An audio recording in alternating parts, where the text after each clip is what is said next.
So you know that feeling when you walk into a place and your gut immediately says, nope? Yeah, well, I ignored mine.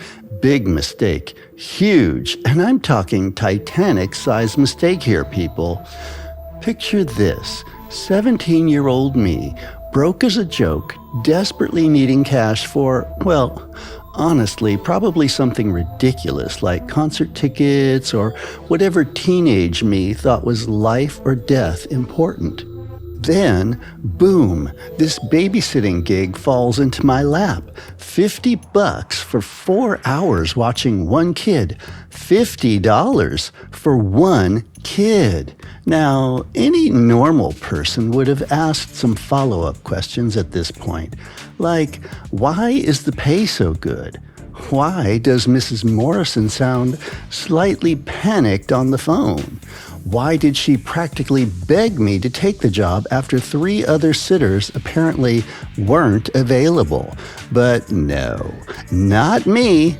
I was too busy calculating how many Starbucks runs that money would buy. The Morrison house sat at the end of Maple Street, like something out of a home design magazine.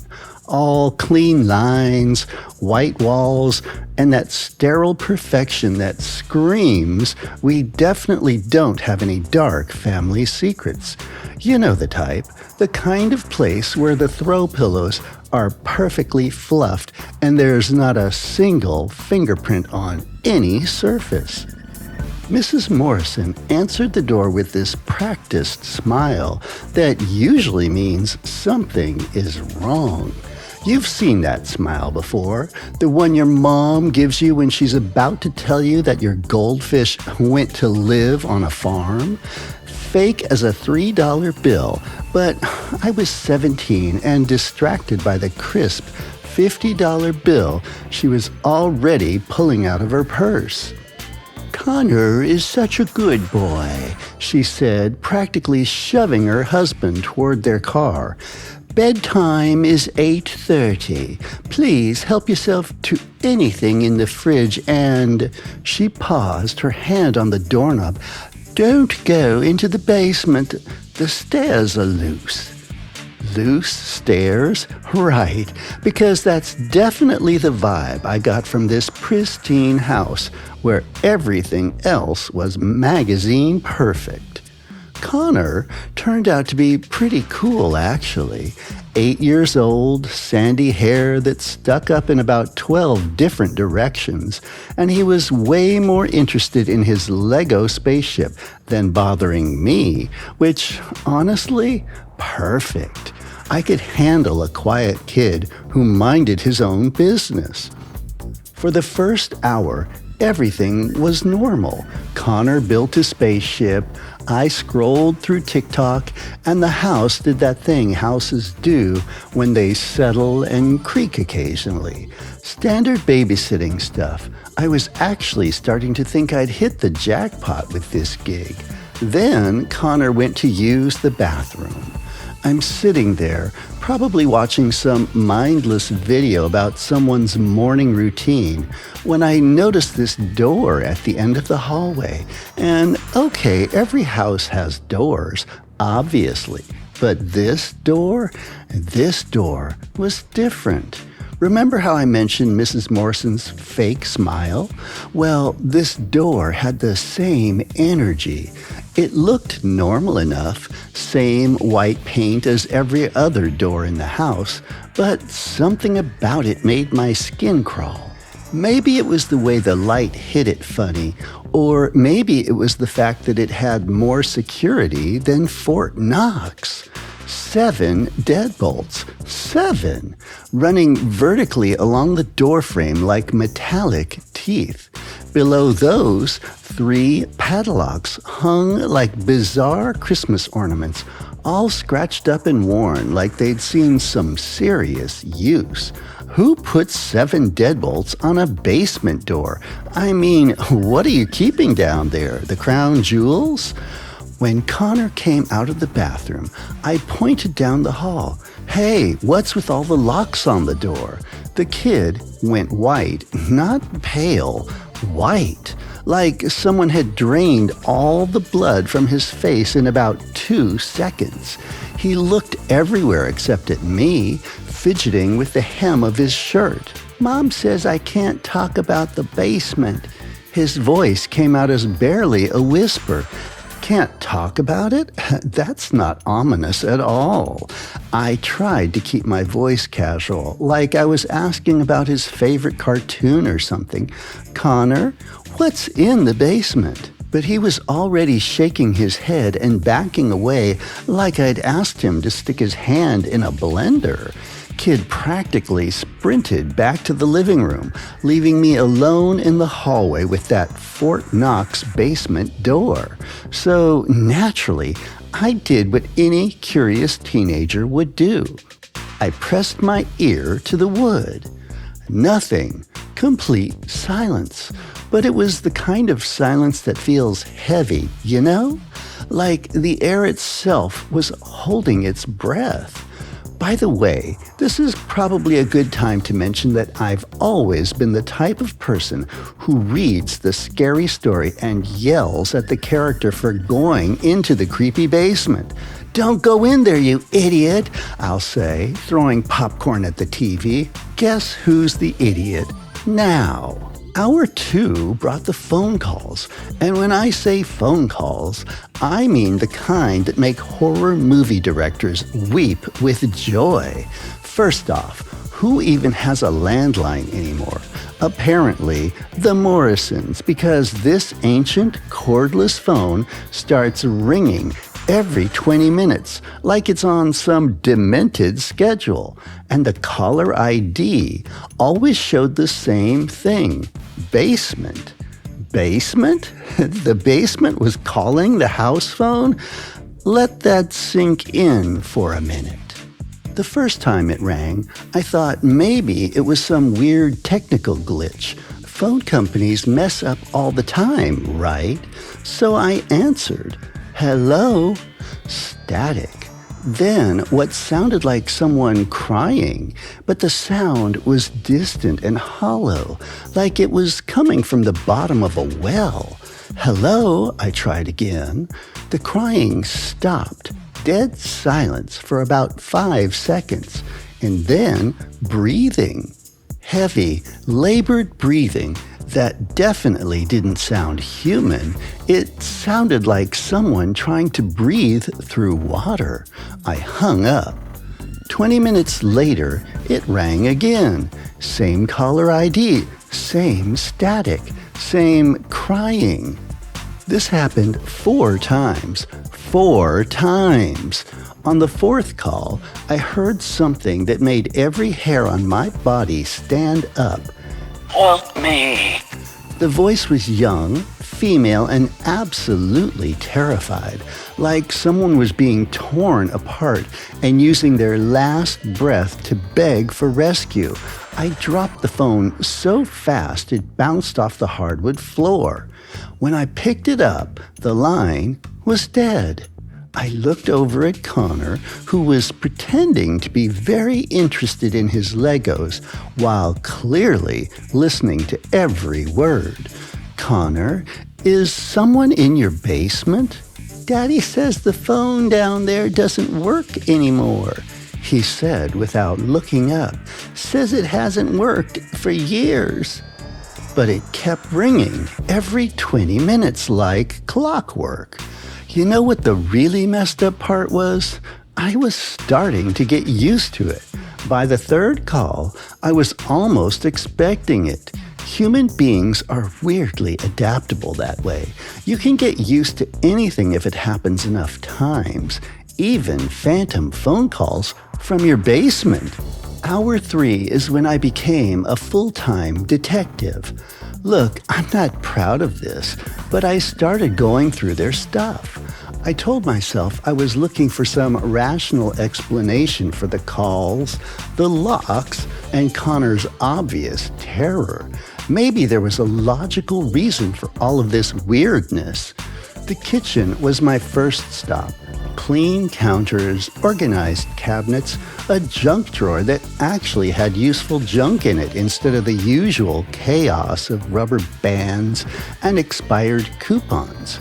Hidden beneath some old takeout menus, my fingers hit upon something small and metallic, a magnetic key box. Inside were 10 keys, 7 larger ones that looked suspiciously like they'd fit those deadbolts, and 3 smaller silver ones that were obviously meant for padlocks. My hands started shaking as I held them. You know, that moment when you realize you're about to cross a line that you can't uncross? When every rational part of your brain is screaming at you to stop? But your curiosity is stronger than your common sense. Yeah, that moment. Please don't go down there. I jumped about 3 feet in the air. Connor was standing in the kitchen doorway, tears streaming down his face like someone had turned on a faucet. She gets angry when people go down there. Who gets angry, Connor? He wiped his nose on his sleeve, looking younger than his 8 years. I don't know her real name, but she sounds like my old babysitter, Emma. His voice cracked when he said the name. Emma disappeared last summer. Mom and Dad said she moved away, but I know she didn't. I hear her sometimes crying in the walls. Emma, the girl on the phone, sounded young, about my age. Connor, what happened to Emma? But he was already running back to the living room, leaving me alone with 10 keys and a sick feeling in my stomach. Hour 4, the point of no return. Connor had finally fallen asleep on the couch, curled up with his Lego spaceship clutched against his chest. Poor kid looked exhausted, like he'd been carrying some huge weight around all day. I stared at those keys for probably 10 minutes. Part of me, the smart part, wanted to put them back in the drawer and pretend I'd never found them. Finish the job, take my $50 and never come back. But that voice on the phone kept echoing in my head. Help me. So desperate, so scared. What if someone really was down there? What if Emma hadn't moved away? What if she'd been trapped in that basement for months, calling for help while everyone ignored her? I couldn't live with myself if I walked away. The deadbolts came off easier than I expected. Each one clicked open with this oddly satisfying sound, like they wanted to be unlocked. The padlocks practically fell off when I touched the keys to them. The basement door swung open on hinges that had clearly been oiled recently. No creaking, no resistance. It opened smooth as silk, revealing wooden stairs that disappeared into complete darkness. The smell hit me immediately. You know how different places have different smells. Your grandmother's house smells like cookies and lavender, and the gym smells like sweat and desperation. This basement smelled like death, like something had been rotting down there for a very long time, mixed with this sickeningly sweet odor that made my eyes water. Emma, I called into the darkness. Emma, are you down there? Yes. The voice that answered was definitely young and female, but something was wrong with it. Too flat, too empty, like someone reading lines from a script without any emotion. Yes, I'm down here. Please come help me. I tried the light switch at the top of the stairs. Nothing, of course, because why would anything be easy at this point? My phone's flashlight cut through the darkness like a tiny sword, revealing glimpses of concrete walls and, Was that a chain hanging from the ceiling? The temperature dropped about 20 degrees as I started down the stairs, each step creaking under my weight despite how solid they looked. The basement was huge, way bigger than it should have been based on the size of the house above. My light only reached so far before it got swallowed up by the darkness, but I could tell the space stretched back much further than seemed possible. "Where are you, Emma?" "Over here." The voice came from my left, and I swung my flashlight in that direction. What I saw made me stumble backwards so hard I almost fell down the rest of the stairs. There was a girl chained to the wall, about my age, long blonde hair hanging in greasy tangles around her face. Her clothes were torn and filthy, and her wrists were raw and bloody from metal shackles that looked like they'd belonged in a medieval dungeon. But it was her eyes that made me want to scream and never stop screaming. They were completely black, not just dark, black, like someone had filled them with tar. Then, when my flashlight beam hit them, they reflected the light back like a cat's eyes, but wrong, so terribly wrong. "You came," she said, and the voice that came out of her mouth was Connor's voice. Perfect mimicry, right down to that slight lisp he had with his S sounds. "I knew you would come." I ran. God help me, I ran like my life depended on it, which, looking back, it probably did. I flew up those stairs so fast my feet barely touched the wood. That thing's laughter followed me the whole way. But here's the worst part. It wasn't Emma's laugh anymore. It was Connor's laugh, but distorted and echoing and absolutely wrong in every possible way. I slammed the basement door shut and fumbled with the locks, my hands shaking so badly I could barely turn the keys. Behind me, the house phone started ringing again. This time, when I answered it, I heard my own voice saying, "Help me, please, someone help me." But my mouth wasn't moving. I wasn't speaking. That thing, whatever it was down there, was mimicking me perfectly. I grabbed Connor, who was somehow still sleeping through all of this. I carried him outside and sat on the front lawn until his parents came home.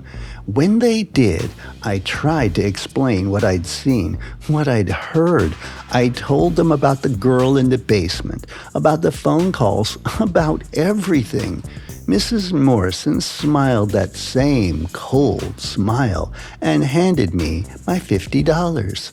"Thank you for watching Connor, dear. Same time next week." I called the police the next day. It took me about 12 hours to work up the courage, but I finally did it. They went to the house, checked the basement, but found nothing.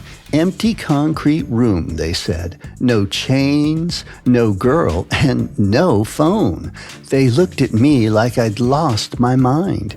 Maybe I had. Maybe I still have. But I know what I saw down there. I know what I heard. And I know why Mrs. Morrison's house goes through babysitters like tissues during flu season. Last week, I was at the grocery store when I saw a missing persons poster on the bulletin board. Donna Billings, 17 years old, blonde hair, blue eyes, last seen babysitting on Maple Street the night she disappeared. The Morrison house. They're probably looking for a new babysitter right about now. The pay is good, they'll tell whoever answers their ad. $50 for 4 hours. Easy money for watching one sweet little boy. Don't take the job. Whatever you do, don't take that job, because whatever's in that basement isn't done collecting babysitters. And next time you hear crying from someone's basement phone, maybe don't answer it. Have you or someone you know had a strange experience while babysitting or visiting someone's house? Let me know in the comments. I'd love to hear what happened to you. In the meantime, check out more of my stories and like this one if you've got your fright meter running. Have a frightfully fun day until my next dark tale.